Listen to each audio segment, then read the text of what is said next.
Good day everyone, so I am the first reporter of the Chapter 11, which is making the most community resources and field trips. So first, my difference is my strength. Read the following experience of teachers regarding field trip. I took a group of students to the local museum. We just wandered from corner to corner without anything specific to look for. It was an experience but did not connect with any specific lesson or objectives.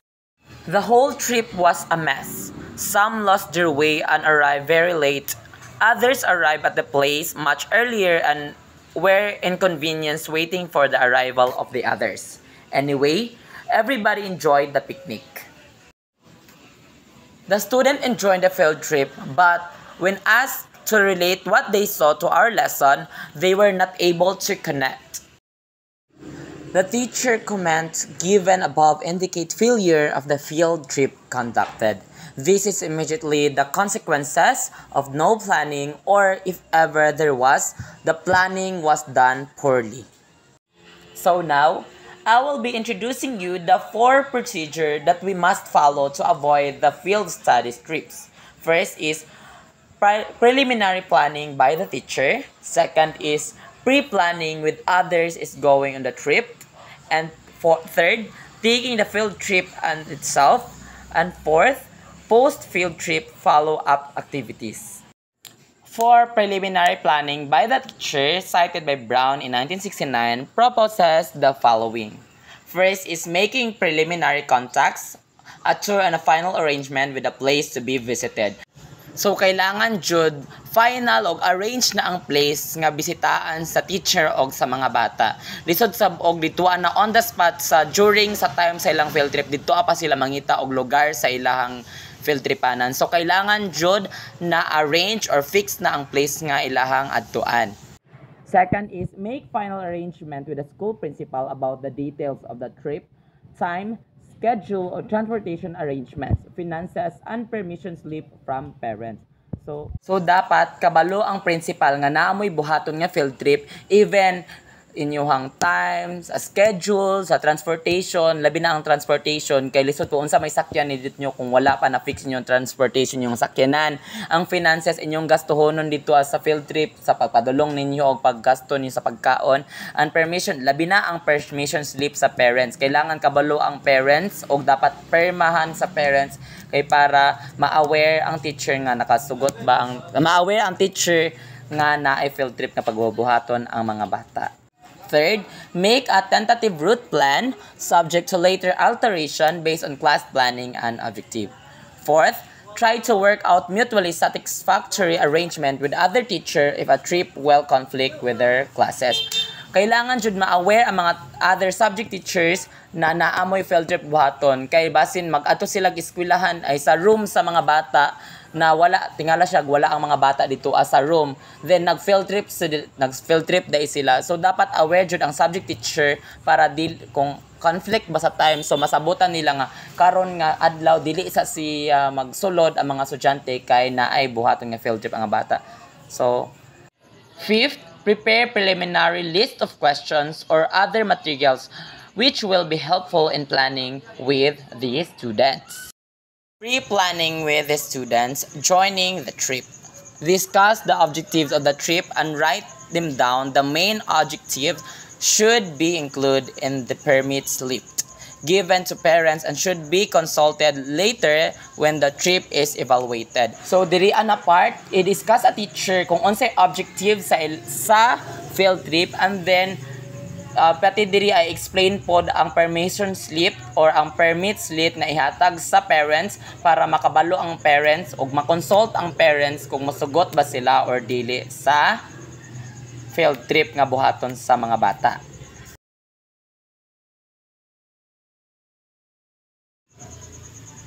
So diri sa permission slip ka nakabutang ang pangalan sa school, pangalan sa bata, pangalan sa lugar asa dapit sila mag field trip, date og time og kano sila mag field trip, and then under the supervision sa advisor or naba sila chaperon nga upauban, and then naay perma sa guardian og pangalan and address nila, telephone number in case og naay problema dito or kuan ing ana siya ang nakabutang diri. So prepare a list of questions to send ahead to guide of this study trip. Second is define safety and behavior standard for the journey, and there are 4 field trip site itself. So kailangan nato i-explain sa mga bata kung unsa dapat ang behavior na ipakita nato during sa field trip. Kailangan nato mag-behave during sa field trip, di ta maggara-gara kay wala ta kabalo sa unsa to naa dito sa lugar. Ug i-explain po nato kung unsay naa sa lugar ngano mag-behave ta, kung daghan ba dito ay mga bitin, daghan ba dito yung mga shark ba, or everything na makakuan sa ilahang safety. So third, discuss and decide on what ways to document the trip. Everyone is expected to take notes. So, as a teacher, mag-decide ka kung unsa nga way mag-document ang mga teachers during sa field trip. Kung ba ni, video ba ni, pictures ba ni, or mag-taking notes ba ni. Pero ang expectation to teacher is everyone is mag-take note kay para during sa mangutan ng teacher is kabalo sila unsay tubag, and then dili sila mag kara-kara og pangita pa sa picture tungod kay kuan. List specific object to be seen on their way to the site, on the site of the field trip, on their way home from the site. So i-explain daw nimo unsay specific object na makita nimo kung padulong ka og pauli sa gikan sa field trip. So mag-ingon kag mag-agi ta dito unya sa pool. Unya mag-agi next na to agian, mag-agi na pud ta sa mga daghay sharks. And then napod mag-agi na pud ta sunod unya padulong sa dako kaayo na simbahan. Kay para pag mag-uli na makabalo ang mga bata mga hala, hapit na ta makaabot, hapit na makante tungod na memorize na nila kung asa na dapit nga area ilahang naagian kay nakalista na makaon sa specific nga object or makita nimo sa during sa ilahang way padulong sa field trip. So second to the last, discuss appropriate dress. Comfortable shoes for walking are important. So kailangan appropriate dress imong suoton dil basin pag abot nimo dito sa field trip kay nakadungog ang field trip, magsuot ka og swimsuit. Unya ang adtuan nito mag mountain climbing mo tapos appropriate ba ang swimsuit mag mountain climbing dili no.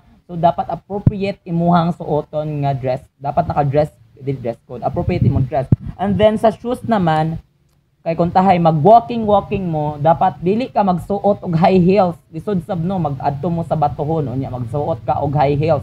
Unya, magkunsa man ka dito, magpabigat sa imong kauban. So, kailangan magsuot ka comfortable shoes o sapatos nga comfortable or bag chinilas man ka kanang makalakaw-lakaw ra ka para kung nay ambak ko nun makaambak na ka diretso unay bitin dito pwede nimo siya ambakan.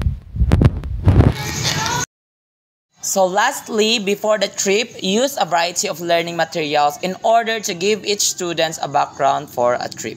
So before magsugod ang trip no or mularga mo, hatagan ang teacher basi if naay brochure ang inyong adtuan nga lugar or sa field trip nga adtuan ninyo, kailangan nimo hatagan sila og brochure kay para ma-aware sila nga katuday inyong adtuan na aday toy buaya nga dako nga lisod sa experience na buaya, so dapat kabalo na nana sila knowledge about sa inyong adtuan nga field trip kay basin matingalan na lang sila no nga wala man to sa ilang gi-expect nga naaman de ay kuan ingon sila mo adtog dagat nganong naadto man mig bukid, so dapat kabalo sila unsay adtuan nila, unsay naa sa ilang adtuan o unsay kailangan nila i-prepare sa ilahang adtuan. And that's my report for today. Goodbye and thank you.